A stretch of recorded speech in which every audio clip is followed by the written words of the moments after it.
మరి నిన్న నల్గొండలో ఒక ఇష్యూ జరిగింది. ఒక తల్లి ఆమె కన్న పిల్లని పాపని బస్ స్టాప్లో వదిలేసి వెళ్ళిపోయింది వేరే అబ్బాయి కోసం. ఇన్స్టాగ్రామ్లో పరిచయం అబ్బాయి. సో దీని మీద మీ అభిప్రాయం? అది చాలా చెత్త పని కదండి. కన్న తల్లి అంటే 9 నెలలు మోసిందంటే ఎంత బాధతో మోసుంటుంది. కనేటప్పుడు కూడా ఎన్ని బాధలు పడి ఉంటుంది. చనిపోతా అని తెలిసి కూడా కన్నది. కన్నెప్పుడు ఆ బిడ్డను వదిలిపెట్టడం చాలా తప్పు కదండి. కన్న పిల్లని ఎప్పుడు తల్లి వదులుకోదు, తండ్రి వదులుకుంటాడేం కానీ అది అంత చెత్త పని. ఈ రోజు వదిలిపెట్టింది, రేపు పొద్దున ఏ మొహం పెట్టుకొని ఆ పిల్లాడి దగ్గర రాగలదా తల్లి? వచ్చిన రోజు తన పరిస్థితి ఏంటి? కనీసం తల్లి అని కాదు, ఒక ఆడదానిగా కూడా ఏ లోకం కూడా గుర్తించదు.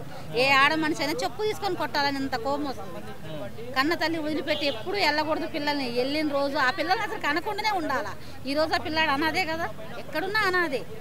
ఆమెకి ఆ అబ్బాయికి ఒక గుర్తింపు అనేది తల్లి దగ్గర నుంచే వస్తుంది. ఎవరికైనా సరే మా అమ్మ మా నాన్న అని చెప్పుకోవడానికి ఒక గుర్తింపు చూసుకునేదే ముందు ఒపీనియన్ తల్లి దగ్గరే. తల్లి తర్వాతనే తండ్రి అని తల్లి పరిచయం చేస్తేనే తండ్రి పరిచయం అవుతుంది. ఆ రోజు వరకు కూడా తండ్రి ఎవరో కూడా తెలియదు పిల్లగాళ్ళకి. నాన్న నాన్న అని చెప్తేనే, చెప్పడం వల్లే నాన్న అని పిలుస్తారు. కానీ కనడం వల్లే గుర్తింపు వస్తుంది తల్లికి ఎప్పటికైనా సరే. ఈ రోజు తల్లి వదిలిపెట్టి పోయిందంటేనే ఆమె కనపట్టే చెప్పు తీసుకొని కొట్టాలన్నంత కోపం వస్తుంది నాకు. ఖచ్చితంగా కొడతా నాకు తెలిసి ఉంటే మాత్రం. మరి ఒక ఇన్స్టాగ్రామ్ లో పరిచయమైన ఒక అతని కోసం ఇలా చేయడం ఎంతవరకు కరెక్ట్? చాలా తప్పు. వానికన్నది ఒక తల్లే కదా. ఆ పిల్లగాడిని వదిలిపెడతంటే అలా వదిలిపెట్టి రావడం తప్పు అని ఒక చెప్పాలా. కనీసం అతని కన్న తల్లిదండ్రులనే చెప్పాలి కదా తప్పుడు పని చేయకూడదని. ఒక రోజు కాదు ఒక రోజైనా తెలుసుకుంటాడు. తెలుసుకున్న రోజు వాళ్ళని ఏ శిక్ష వేసినా కానీ వాళ్ళు చాలా తక్కువ అయింది. సో మరి వాళ్ళ భర్త ఇలా తప్పు చేసింది పర్లేదులే క్షమిద్దామని అంటున్నారు. అంత మంచి మనిషిని మోసం చేయడం ఎక్కడి వరకు కరెక్ట్? కరెక్ట్ కాదు కదా. తను అన్నడంటేనే చాలా పెద్దోడని గుర్తింపు తనకి. తన లైఫ్లో భార్యని క్షమించిందంటే వాడంత తల్లినైనా ఏదైనా తిట్టినా చేసినా పట్టించుకోకుండా భర్త భార్యను మాత్రం కంపల్సరీ అసహించుకుంటాడు. కానీ క్షమించిందంటేనే గొప్ప వ్యక్తి అని అర్థం.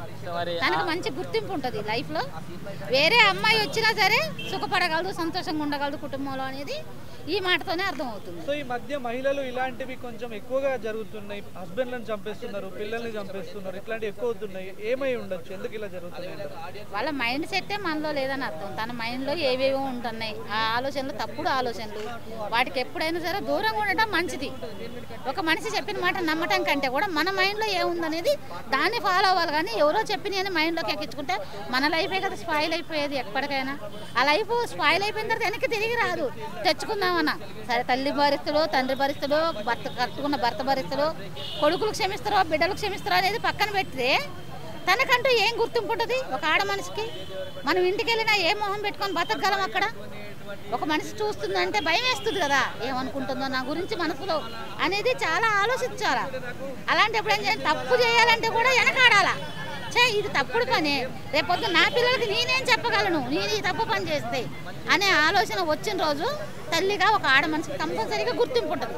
ఇక్కడే కాదు ఎక్కడైనా సరే.